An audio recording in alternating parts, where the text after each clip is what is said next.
was Lallana. Tries to drive it into Dibling. Great feet! Dibling scores! What a strike! Tyler Dibling! How good is Tyler Dibling? Should Manchester United sign him? Would he be ready for the United first team straight away, or would he need a loan? Are there any better options on the market, and why do I think from a stylistic point of view he could be the perfect modern day winger? So we'll start off with what type of player Tyler Dibling is, and also of course how good he actually is as well, between Jack Grealish and Cole Palmer. A wide player who is a mixture between a playmaker and a natural winger. When it comes to his ability to do this, but also his decision making in these situations, I think it's levels above wingers his age. Garnacho even now is still very erratic in these situations, whereas Dibling has a lot more composure and decisiveness with everything he does. I actually think Dibling is the perfect Pep Guardiola winger. Someone who has the ability to beat his man when isolated in a 1v1 with the fullback in the channel, something I'm going to break down tactically in just a bit, but also someone who is a fantastic retainer of possession, very rarely losing possession in attempt of a dribble, a lot more considered with his dribbling attempts than most natural wingers. Now of course his end product does need improvement, but you can already see where he will be threatening once he does improve this area, as even though you'd have to say that his shooting from distance is still somewhat mediocre, his ability to get into those positions and even get a shot away in the first place suggests that in a few years or so, when those shots start getting slotted into the bottom corner rather than dragged wide, Dibling has all the other attributes needed to be an elite level wide attacker in the modern game. I do however think there are some other options for United to get as a young right winger who would maybe cost around the same or maybe even slightly more, but before I tell you who those players are, let me tell you about the jersey of the day. Is this David Beckham Manchester United shirt from 97 to 99. It's also got the Champions League patches as well, and you can go over to Jersey FIFA to find that shirt. They've also got the new season jerseys as well as other club and international retro jerseys. If you use code Atlantis at checkout you'll get a discount. A link will be in my Instagram bio, which I will leave linked in the description. So the first alternative to Dibling is someone that would be considerably more expensive, but I genuinely believe that this guy is a world-class player in the making, and that is Kendry Paez, who is at Chelsea. And now I will admit that I'm not sure if he will be available, as whilst Chelsea did sign him a while ago, he'll only join Chelsea this summer when he turns 18. If it was any other club, I'd say there's no chance we would be able to sign him, but considering Chelsea love to make a profit on a player, the fact that they only signed him for £17 million means that if United offer around 30 to 35 million, they may be able to get Paez. Now some people may say that this is far too much money to spend on an 18-year-old who has only played in South America. However, I think Kendry Paez has Ballon d'Or level potential. Him and Estavio Willian, who will also be joining Chelsea this summer, are the two most promising South American teenagers, and I'd even put them ahead of Endrick in terms of current and potential ability, and maybe on the same level as Lamine Yamal. They just haven't had the chance to prove it in Europe yet. And when you watch Paez you can see what I mean. He's a mixture between James Rodriguez and Neymar in my opinion, having the confidence, flair and authority on the pitch that we saw from a young Neymar at Santos, whilst also having the same sort of left-footed playmaking abilities as James Rodriguez. Everything he does is so fluid, efficient and precise, and his ability to find a through ball or rattle a shot into the top corner with his left foot is reminiscent of Lamine Yamal. He's a left-footed right winger who you want to give some positional freedom to, because he can take up central positions and act as an advanced playmaker between the lines, which is the main reason, along with his gem of a left foot, as to why I compare him with James Rodriguez. Now he would be expensive, but £35 million in 2 or 3 years time could look like an absolute bargain for Kendry Paez, and I think it would be an opportunity that I would find hard to pass up if I was Manchester United. Now here of course is the dream option. My second alternative to Dibling is a lot more under the radar and would be significantly cheaper, also having 1 year left on his contract just like Dibling. But before I tell you who that is, let me analyse Dibling's performances in the Premier League against Manchester United and Brentford to show you exactly why I rate him so highly. So here against Manchester United, the ball falls for Dibling just inside his own half, and this is one of his trademark skills. Initially he shapes his body like he's going to take the ball forward, which results in Eriksen moving over to try to get goal side, before at the last second Dibling is able to open his body, take the ball with his left foot, and now with Eriksen having dropped off, the space is there for Dibling to circulate the ball to the other side of the pitch. In this next clip we see the right back behind Dibling, Sugawara, making a run infield which drags Rashford narrow and opens up the passing lane from Jack Stevens, the right-sided centre-back, out to Dibling, who is dropping deep on the flank, looking to receive the ball to feet. and when he receives possession, because he has dropped so deep on the flank to receive the ball, Dalot hasn't followed him, not wanting to vacate the space behind for Sugawara to make an underlap into,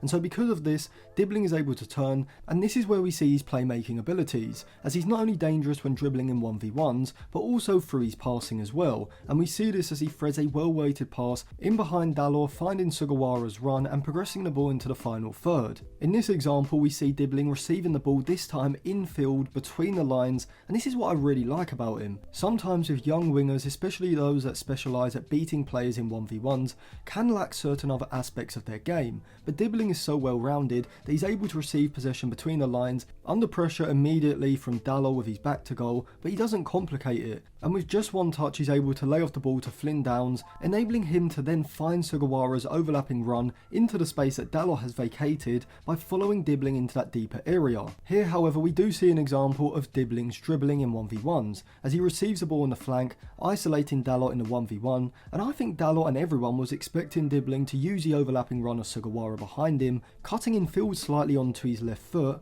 drawing Dalot higher up the pitch before releasing Sugawara down the channel. However, we see the variety in Dibling's game as despite being left-footed, he's able to use his tight ball control to hold Dalot up before using his acceleration to drive down the outside, catching Dalot by surprise, and then crucially, he gets across Dalot into the box, which leads to Dalot bringing him down and Southampton being awarded a penalty. Now before I analyse Dibling's performance against Brentford, let me tell you about the other alternative who would be substantially cheaper than Kendry Paez, who may not even be available in the summer, and that is Genk's 16-year-old Belgian winger Konstantinos Karetsas, who despite having about as Greek a sounding name as possible, was actually born in Belgium and plays for their youth teams. He isn't 17 till November, but like Dibling, his ability is clear. His technique and aesthetic reminds me of Bernardo Silva, in the way he's able to manipulate the ball so fluidly, rolling it over his left foot after feinting a cross or pass, before having the acceleration to drive down the outside of the wrong-footed defender. Like Dibling, he's also exactly what you'd want in a modern day wide attacker, someone who is just as comfortable receiving the ball in field and driving past players as he is when receiving the ball on the flank, where he's able to isolate the fullback in a 1v1. And whilst he hasn't proven himself in senior football yet, he has shown that he does have the ability to produce high quality end product when he cuts inside onto his left or even with his right foot, whether this is a through ball threaded with the perfect way in behind the back line, a curling cross into the box, or releasing a long shot when he cuts in from the right side. Karetsas is a very well-rounded player for his age. If he hadn't torn his ACL, which will keep him out until June next year, Copenhagen's 18-year-old 19 in November, Rooney Bargy would have been a priority signing for me, with his contract expiring at Copenhagen at the end of December 2025. However, his long-term injury just makes it too much of a risk, and whilst Bargy's shooting ability around the box is probably slightly better than Karetsas' at the moment, I think Karetsas' overall creativity, particularly when moving into central positions, is better than Bargy's, and so of the two, I think the Belgian winger, who is 2 years younger than Bargy, would be the better alternative option to Dibling. But just quickly, I do have unreleased videos out on my Patreon. It's $1.50 a month, and you can also get access to my Telegram channel, where I will be giving live analysis throughout all the Manchester United matches, and maybe some other big games as well. I'll leave it linked in the description and comment section below. So before I come on to the overall offer that I would submit for Tyler Dibling, let me quickly analyse his performance versus Brentford earlier on this season, as once again in this game his maturity and decision making seem to be at a much higher level than most other 18-year-old wingers. Here when he receives the ball on the right, immediately he takes advantage of the space in front by driving at the fullback, and because of Dibling's directness, now you can see that Southampton are able to create a 2v1 with Sugawara the right back providing a powerful overlap. And this time, because the Brentford central midfielder on that side, I think it's Norgard, is able to get across and make it a 2v2, stopping Dibling from cutting inside on his left foot. He opts for the slide rule ball pass down the side to release Sugawara, and Dibling gets the timing and the weight of the pass perfect. In this situation, however, Dibling receives the ball on the flank,